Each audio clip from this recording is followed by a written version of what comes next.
In an attempt to crack down on organized crime, the Conservative cabinet met in secret 2 weeks ago and overhauled the criminal code. Today, they provided a few details of what's now a serious crime in Canada, and some of the activity isn't confined to criminal gangs. Global's Mike Lecouture is in a city where organized crime has deep roots.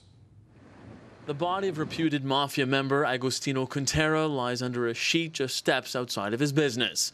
The mob hit last June is a clear sign that gangs continue to thrive in Montreal, and it's why the federal government says it has them in its crosshairs.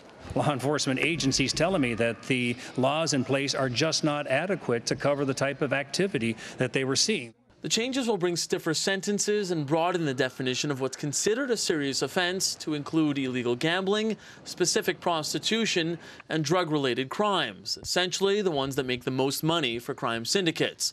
The new rules give police officers and prosecutors more tools to dismantle criminal organizations. In wiretap cases outside criminal organizations, you have to see that all means have been tried and tested. In criminal organization cases, you can, for lack of a better term, skip some steps in the process and go right to the wiretap. While crime experts applaud the new legislation, it may have missed the mark. Adrian Humphreys explains the mob has moved beyond the vice crimes. Today, they're just as likely, or probably even more than likely, to be involved in mortgage fraud, identity theft, copyright infringement, stock market fraud, public works and corruption. These new regulations come just a day after the Tories questioned official stats, which showed a decline in crime. There seems to be an increase in the number of Canadians who, for a variety of reasons, simply don't report those crimes.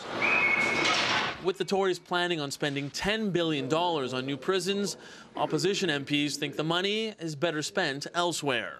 The Conservatives have slashed crime prevention from $57 million in 2005 to $19.3 million in 2008. Also covered in this new legislation are betting and gaming. Now, they're only looking at it on large scales, and they'll only prosecute if they can prove that that money is being funneled back into a criminal organization. So the next time you have a poker night with friends, don't worry that your full house will land you in the big house. Kevin?